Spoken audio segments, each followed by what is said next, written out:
Jadi orang Yahudi itu bukannya mereka nggak tahu kebenaran Islam, ya. Semua agama tahu kebenaran Islam. Itu ibadah haji kan merupakan salah satu bukti kebesaran Allah dan bagaimana Allah Subhanahu wa taala itu Tuhan yang Maha Agung, yang ditaati, dan Islam ini adalah agama yang hak dari Allah Subhanahu wa taala. Enggak ada agama lain yang bisa menyatukan jutaan manusia melakukan perbuatan yang sama di tempat yang sama dalam waktu yang sama seperti Islam. Assalamualaikum warahmatullahi wabarakatuh. Banyak sekali pertanyaan jamaah, Ustadz kasih kami channel untuk kajian anak-anak muda. Di antara anak muda berasal dari Aceh, luar biasa, channelnya Maulizul Akbar Nat. Tonton, subscribe, like, share, komen. Assalamualaikum warahmatullahi wabarakatuh.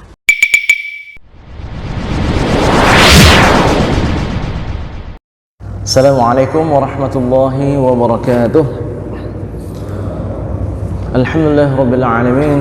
Alhamdulillahilladzi hadana li hadza wa ma kunna linahtadiya laula an hadana Allah. Allahumma shalli wa sallim wa barik ala sayyidina wa maulana Muhammad wa ala alihi wa sahbihi wa man sara ala nahjihi ila yaumil qiyamah. Asbahana wa subhan mulku lillah walhamdulillah la syarika lah, la ilaha illahu wa ilaihi nusyur. Amma ba'd. Sidang hadirin wal hadirat Bapak sekalian, jemaah salat subuh yang dimuliakan oleh Allah Subhanahu wa taala. Sebuah hadis yang diriwayatkan oleh Imam Ibnu Majah menceritakan bagaimana ketibaan Nabi SAW di kota Madinah Al-Munawwarah. Kota tersebut dahulunya bernama Yathrib. Yathrib artinya celaka. Kenapa celaka? Karena kalau orang Mekah pulang ke Mekah sempat singgah di Yathrib pasti membawa penyakit, demam, virus, berbagai macam penyakit yang mereka alami. Kalau kita dengar kisah ayah Nabi Abdullah meninggal di Yathrib, ibunda Nabi SAW meninggal sepulangnya dari Yathrib, di tengah perjalanan antara Madinah dengan Makkah, yaitu di Abwa, setelah membawa Nabi Muhammad kecil untuk menziarahi makam sang ayah. Ketika Rasulullah SAW tiba di Madinah, beliau berdoa, Allahumma ja'al, ya Allah jadikanlah kota ini seperti Mekah atau bahkan lebih baik. Jadikan kota ini seperti kota Mekah atau bahkan lebih baik. Rasulullah SAW suka dengan nama yang bagus. Beliau ganti Yathrib menjadi Thibah. Thibah artinya baik. Kalau kita lihat Bapak sekalian, sebenarnya mana lebih istimewa, Masjid Nabawi atau Masjidil Haram? Ternyata ada perbedaan pendapat di kalangan ulama. Mayoritas ulama mengatakan Masjidil Haram lebih baik daripada Masjid An-Nabawi.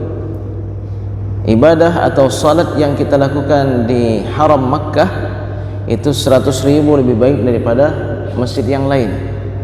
Kalau Haram Madani, Masjid Nabawi itu 1000 kali lebih baik daripada masjid yang lain. Sedangkan Masjid Al-Aqsa 500 kali lebih baik daripada masjid yang lain. Sedangkan selain 3 masjid ini semuanya sama. Kalau seandainya ada seseorang di antara kita terlanjur bernazar, ini kalau anak saya sehat, saya akan beriktikaf di Masjid Baitur Rahman, Banda Aceh. Cukup baginya iktikaf di Masjid Al-Muntaha ini aja. Kenapa? Enggak ada perbedaan antara satu masjid dengan masjid yang lainnya. Bahkan Masjid Istiqlal pun, kecuali di salah satu daripada 3 masjid ini.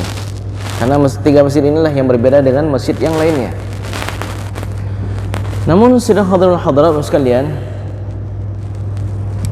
Al-Qadhi Iyad punya kitab tentang sirah Nabi dan Syama'il Muhammadiyah, namanya adalah Asy-Syifa bi Ta'rif Huquqil Mustafa sallallahu alaihi wasallam. Di dalam kitab tersebut beliau mengatakan Masjid Nabawi lebih baik daripada Masjidil Haram. Karena maksud 1000 kali itu 1000 kali lebih baik daripada Masjidil Haram. Masya Allah. Jadi bukan sesuatu yang disepakati oleh para ulama, ada perbedaan. Tapi mayoritas ulama mengatakan Masjidil Haram jauh lebih baik daripada Masjid Nabawi. Baik, sidang hadirin hadirat sekalian yang dimuliakan oleh Allah Subhanahu wa taala. Nabi suka dengan nama yang bagus, menggantikan nama-nama sahabat yang tidak bagus kepada nama yang bagus. Siapa namamu? Nama saya Harb. Diganti oleh Nabi menjadi Salam. Abu Hurairah ketika pertama sekali masuk dalam Islam, Rasulullah SAW bertanya, siapa namamu? Namaku Abdul Syams, namaku hamba matahari. Abdul Syams bin Sakhar, ayah beliau namanya Sakhar. Anta Abdul Rahman bin Sakhar. Masya Allah. Seorang wanita ingin bertanya kepada Nabi, Masmuki? Ismi Asiyah. Asiyah itu artinya wanita pendurhaka, lain dengan istri Fir'aun. Istri Fir'aun bernama Asiyah, A dengan Hamzah, Siyah dengan Sin. Sedangkan ini Asiyah, wanita pendurhaka. La anti Jamilah, namamu itu Jamilah, bagus. Jadi maksudnya Bapak sekalian, nama itu penting karena itu yang paling sering disebutkan dan bisa menjadi doa bagi kita. Rasulullah SAW mengganti Yathrib menjadi Tibah, yang kemudian menjadi Al-Madinah An-Nabawiyah, yang kemudian menjadi Al-Madinah Al-Munawwarah, kota yang munawwarah, penuh dengan cahaya. Kita lanjutkan dengan hadis yang terdapat dalam Sunan Ibnu Majah tersebut. Perawi atau Ar-Rawiyul A'la, sahabat yang merawikan hadis ini adalah Abdullah bin Salam. Hadis ini mudah sekali untuk kita hafal, Bapak sekalian. Kenapa? Karena ada keunikan. Setiap akhir katanya itu mim, mim, mim, mim. Dan perawinya pun berujung dengan nama mim. An Abdullah bin Salam, ya, yang nanti kemudian Rasulullah SAW sabda, ya ayuhan nas afshus salam wasilul arham wa at'imut ta'am wa sallu bil laili wan nasu niyam tadkhulu jannata rabbikum bisalam. Ya, mudah untuk kita menghafalnya. Yang menarik di sini adalah cerita daripada Abdullah bin Salam. Dia mengatakan, lamma qadiman nabiyyu sallallahu alaihi wasallam, ketika pertama sekali Nabi sallallahu alaihi wasallam tiba di kota Madinah, injafalan nasu qibalah, manusia datang berbondong-bondong. Kok bisa berbondong-bondong? Kebanyakan mereka sudah mengenal, sudah sering mereka dengar nama Muhammad bin Abdullah. Bahkan ada kisahnya ini, kenapa Rasulullah SAW memilih kota Al-Madinah selain petunjuk dari Allah Subhanahu wa taala, karena ada perjanjian Bai'atul Aqabah Al-Ula dan Bai'atul Aqabah Al-Thaniyah. Ceritanya Rasulullah SAW ketika musim haji mengambil momentum, mengambil manfaat, ya, peluang ketika musim haji. Rasulullah SAW sudah pergi ke sana, pergi ke sini, enggak ada orang yang mau beriman. Akhirnya Rasulullah SAW ketika musim haji menunggu kafilah-kafilah yang datang dari luar kota Makkah, beliau tunggu di Aqabah, di Mina, dekat dengan tempat kita melontar jumrah Aqabah. Di situ Rasulullah SAW bertemu dengan beberapa orang dari Madinah.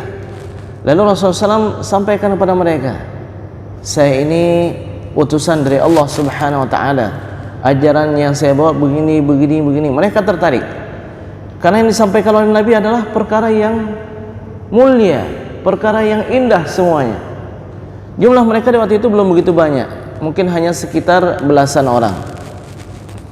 Lalu di tahun berikutnya jumlah mereka sudah semakin banyak. Ternyata yang tahun lalu masuk Islam Mereka menyampaikan ajaran Nabi Muhammad SAW ini kepada yang lain.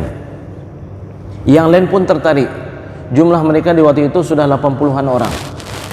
Lalu Rasulullah SAW berpesan kepada mereka agar mereka mengajarkan kepada yang lain, menyampaikan kepada yang lain, sehingga kota Madinah Al-Munawwarah di waktu itu sudah ramai yang masuk ke dalam Islam. Rasulullah SAW ketika di Mekah itu nggak bisa melaksanakan sholat berjamaah, apalagi melaksanakan sholat Jumat. Tapi surat Al-Jumu'ah sudah turun. Surat Al-Jumu'ah itu Makkiyah, yang isinya tentang perintah melaksanakan sholat Jumat.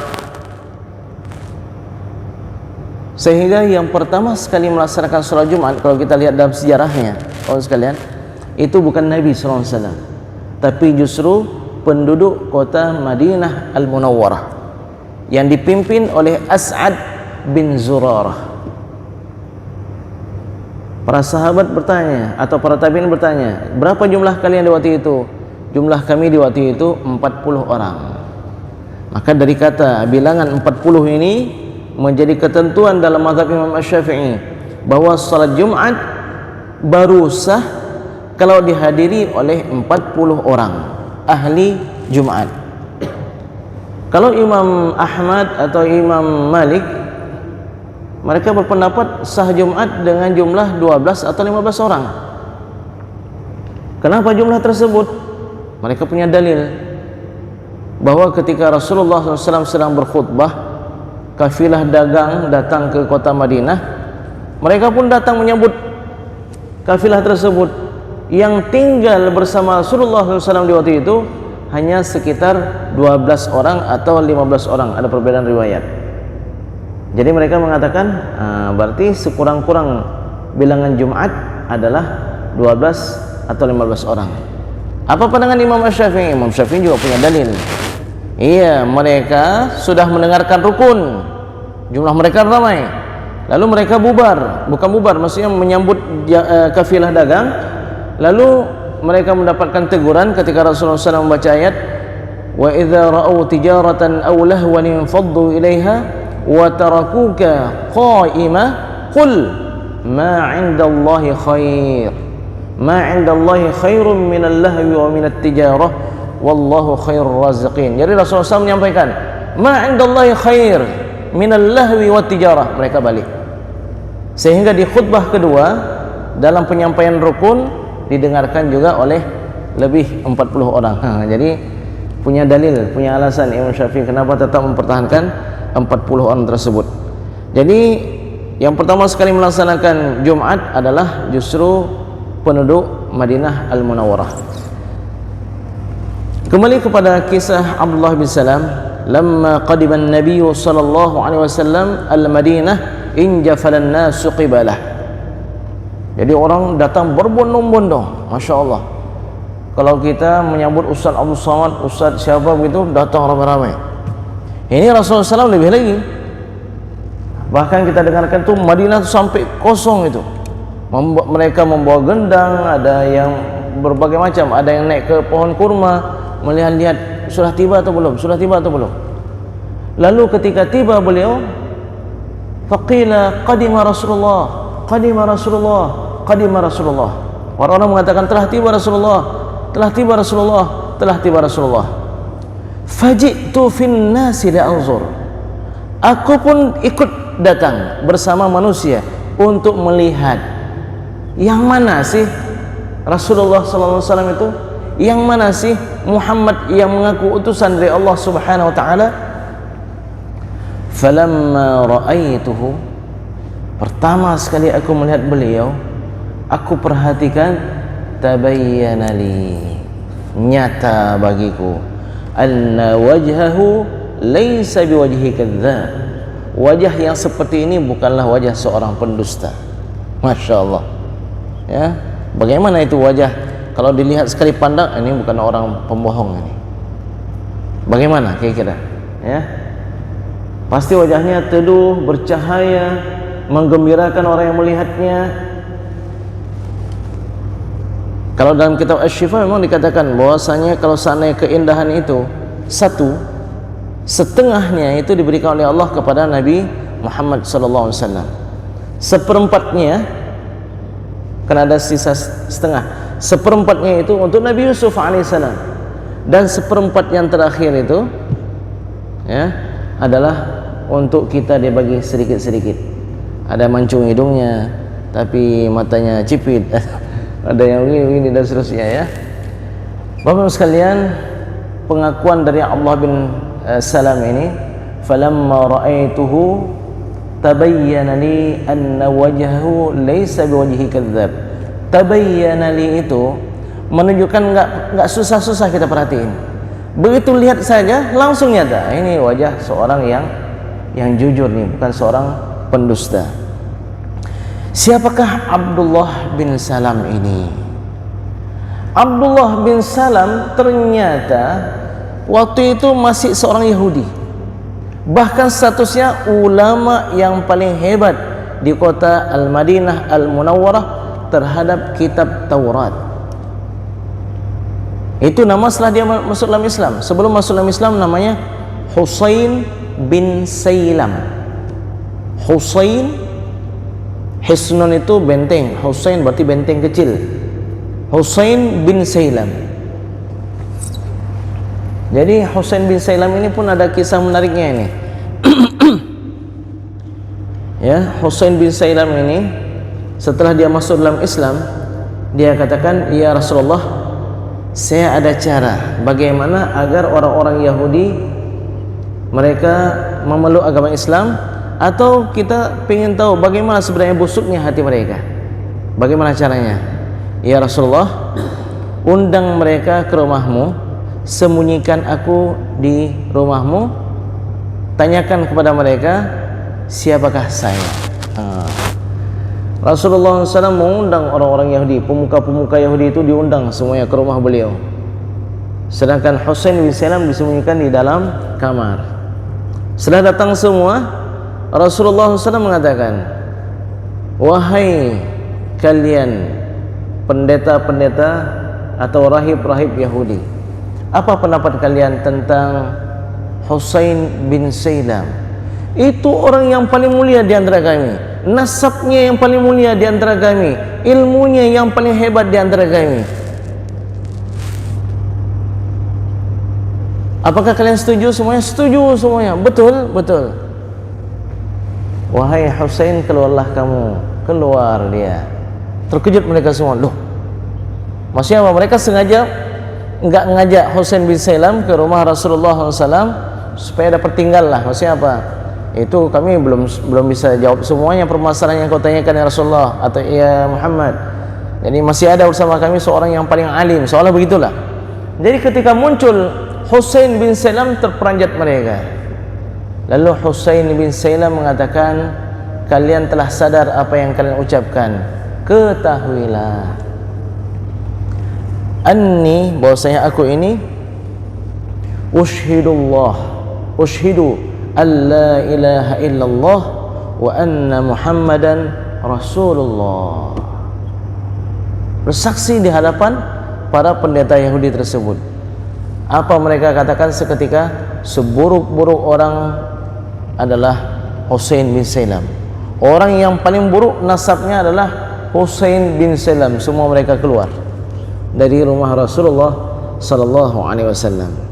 Baik, sidang hadirin hadirat sekalian yang dimuliakan oleh Allah Subhanahu wa taala. Jadi orang Yahudi itu bukannya mereka enggak tahu kebenaran Islam. Ya. Semua agama tahu kebenaran Islam. Itu ibadah haji kan merupakan salah satu bukti kebesaran Allah dan bagaimana Allah Subhanahu wa taala itu Tuhan yang Maha Agung yang ditaati, dan Islam ini adalah agama yang hak dari Allah Subhanahu wa taala. Enggak ada agama lain yang bisa menyatukan jutaan manusia melakukan perbuatan yang sama di tempat yang sama dalam waktu yang sama seperti Islam. Enggak ada. Maka banyak di antara para pendeta dan rahib ketika mereka melihat bagaimana jamaah kaum muslimin di dalam Masjidil Haram yang jumlah mereka jutaan orang, setelah dikumandangkan iqamah, istawu, kata Syekh Sudais, semuanya berdiri rapi semuanya. Allahu Akbar. Serentak dalam membaca amin. Ketika rukuk serentak, bangkit dari rukuk serentak. Masya Allah. Kembali kepada kisah Abdullah bin Salam.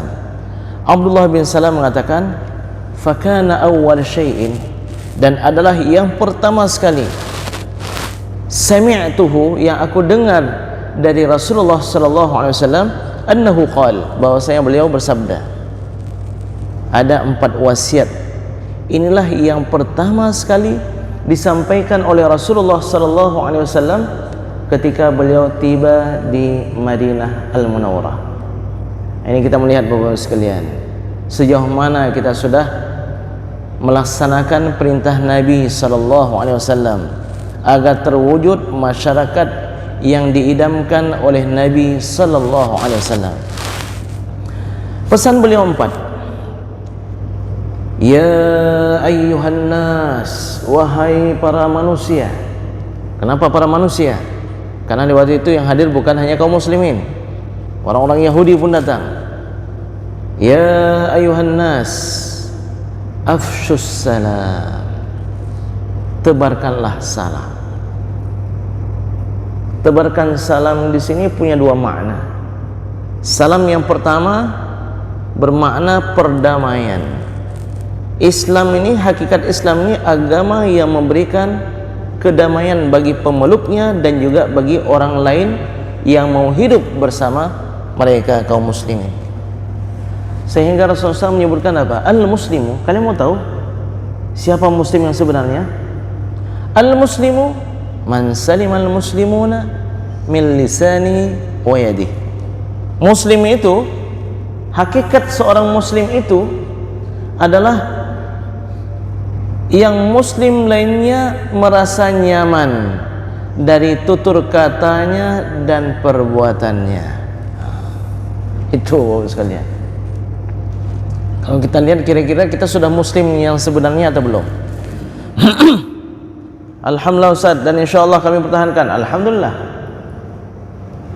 Mulut kita ini jangan sampai mencela saudara kita. Mulut kita ini jangan sampai menjelekkan saudara kita. Kalau kita tahu sesuatu yang kita anggap aib, jangan langsung suuzan dengan saudara kita. Iltamis li akhika 70 udhran. Kalau kamu melihat ada sesuatu pada saudaramu, carikan untuk dia 70 alasan. 70 alasan. Kok dia bonceng anak gadis ya? Jangan suuzon, itu istrinya. Oh bukan, istrinya bukan kayak gitu. Mungkin itu anaknya. Anaknya enggak, saya ada ke keluarganya itu 2 tahun lalu, enggak ada begitu. Bukan itu anaknya. Oh mungkin itu makciknya. Makciknya mana kayak gitu. Cari 70 alasan, 70 alasan. Ini baru kita sebutkan 3 alasan. Ini yang mengatakan ini Ibnu Sirin ini, ya. Ibnu Sirin salah seorang tabi'in, putra dari Sirin. Sirin itu kakak atau adiknya Maryah Al-Qibtiyah, wanita yang menjadi istri Nabi SAW. Menikah dengan Hasan, ya, salah seorang penyair Nabi itu, salah seorang ahli syair Nabi, Hasan bin Thabit kalau tidak salah saya. Jadi Hasan bin Thabit itu dinikahkan oleh Rasulullah SAW dengan Sirin. Tapi orang mengatakan Ibnu Sirin, Ibnu Sirin. Kenapa? Karena Ibnu Sirin ini berbangga hubungannya dengan Rasulullah SAW itu melalui ibunya Sirin dengan Maryah Al-Qibtiyah. Jadi sirah hadirat kaum sekalian yang dimuliakan oleh Allah Subhanahu wa taala,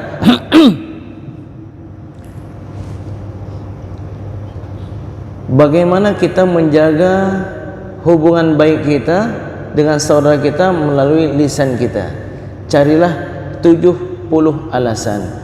Fa in kana, kalau seandainya yang kita katakan itu benar, kalau fa illa, kalau tidak ada, udah 70 alasan. Itu mungkin macinya, itu mungkin maci yang nomor 1, mungkin maci yang nomor 2, itu mungkin maci di sebelah ayahnya, itu mungkin maci di sebelah ibunya. Sudah 70 alasan belum dapat, katakan faqul la'alla lahu uzrun la a'rifuhu, la'alla lahu uzran la a'rifuhu, mungkin dia punya alasan yang saya enggak tahu. Hebat sekali kan akhlak yang ditanamkan oleh Rasulullah SAW kepada kaum muslimin di generasi pertama. Rasulullah SAW tawaf. Ini hadis juga riwayat Imam Ibnu Majah dari Abdullah bin Amr bin As. Rasulullah SAW tawaf, lalu Rasulullah SAW berhenti sejenak. Sahabat kan ikut itu, sahabat mendengarkan apa yang dikatakan oleh Nabi, oleh Rasulullah SAW. Ya Ka'bah, wahai Ka'bah, ma a'zamaki, betapa agungnya engkau. Wa ma a'zama hurmatiki, dan betapa agungnya kehormatanmu. Wallahi, demi Allah, la hurmatul mu'min, wahai Ka'bah. Nabi bicara kepada Ka'bah, tapi maksudnya kepada siapa? Kepada para sahabat. Ya, enggak perlu Nabi SAW bicara kepada Ka'bah. Ya, tapi maksudnya adalah penanaman nilai-nilai ini kepada para sahabat. Wallahi ya Ka'bah, demi Allah wahai Ka'bah, la hurmatul mu'min, sungguh kehormatan orang yang beriman, a'zamu minki hurmatan, lebih agung daripada kehormatanmu. Wa alla yuzanna bihi illa khair, dan tidak layak dipersangkakan pada seorang muslim melainkan yang baik-baik. Hebat. Sebenarnya banyak kewajiban kita terhadap saudara-saudara kita. Afshus salam, tebarkanlah salam, karena al-muslimu man salim al-muslimuna min lisanihi wa yadihi. Kemudian makna tebarkan salam yang kedua adalah untuk gemar mengucapkan salam. Setiap kali ketemu orang, assalamualaikum. Setiap kali ketemu orang, assalamualaikum. Hadis yang disepakati oleh Imam Al-Bukhari dan Imam Muslim, bahwa para malaikat itu terkejut, terheran-heran melihat dua orang yang beriman bertemu saling tidak mengucapkan salam. Itu malaikat itu geleng kepala, ini apa masalahnya? Diriwayatkan bahwa para sahabat jika mereka berjalan, apakah dalam sebuah kafilah perjalanan perang atau kafilah dagang atau untuk dikirim oleh Rasulullah SAW, mereka berjalan, dan jika di tengah jalan mereka bertemu dengan batu atau pohon, mereka terpisah. Ketika bertemu mereka kembali mengucapkan salam, assalamualaikum warahmatullahi wabarakatuh. Kenapa? Karena pada salam itu ada doa yang terbaik. Ketika kita bertemu dengan saudara kita, assalamualaikum, selamat, sejahtera dan bahagia ke atas kalian. Itu doa kita yang pertama. Warahmatullah, dan rahmat dari Allah. Kadang-kadang kita kalau kita sebutkan rahmat dari Allah kurang meresapi.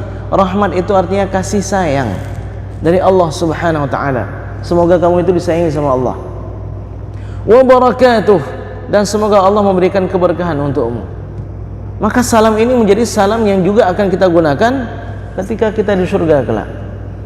Salam yang terbaik, assalamualaikum. Dan Rasulullah SAW menginginkan sebenarnya kalau salam itu jangan tanggung-tanggung. Itu ada riwayat Rasulullah SAW sedang di masjid dengan para sahabat, datang seorang sahabat masuk, assalamualaikum. Rasulullah SAW menjawab, waalaikumsalam warahmatullahi wabarakatuh. 10. Lalu enggak lama setelah itu datang sahabat yang kedua, assalamualaikum warahmatullahi. Rasulullah SAW bersabda 20. Sehingga datang sahabat yang lain, assalamualaikum warahmatullahi wabarakatuh. Rasulullah SAW mengatakan 30. Sahabat bertanya, ya Rasulullah, apa itu? 10, 20, 30. Kalau kamu mengucapkan salam hanya assalamualaikum, 10 pahala yang kamu dapatkan. Kalau engkau sambung sampai warahmatullah, 20 pahalamu. Sampai wabarakatuh, 30 pahalamu. Ya, salim ala man ta'rif wa man lam ta'rif.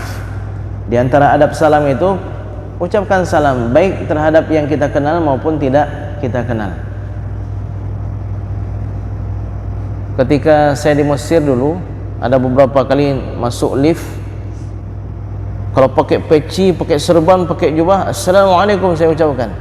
Tapi kali ini orang Kristen, atau karena di Mesir kan ada Kibti, orang Kristen Ortodok ya. Ini kayaknya orang Kristen ini. Jadi dia ketika saya buka lift, dia sudah ada di situ. Saya nggak mengucapkan salam. Begitu liftnya berangkat, ya akhi, wahai saudaraku, limadha lam taqra salam alayya? Kenapa nggak baca salam? Afwan, saya nggak kenal, saya bilang. Ya akhi, sallim ala man ta'rif wa man lam ta'rif. Ucapkanlah salam kepada yang engkau kenal maupun yang engkau tidak kenal. Tahukah engkau bahwa mengucapkan salam terhadap yang engkau kenal itu seperti engkau mengucapkan salam kepada Nabi SAW. Jadi kalau kita ucapkan salam terhadap orang yang kita kenal, oh ini saya kenal nih, Assalamualaikum, itu pahalanya seolah kita mengucapkan salam kepada Nabi SAW. Dan perumpamaan engkau mengucapkan salam kepada orang yang tidak engkau kenal, itu seperti engkau mengucapkan salam kepada Allah Subhanahu wa ta'ala.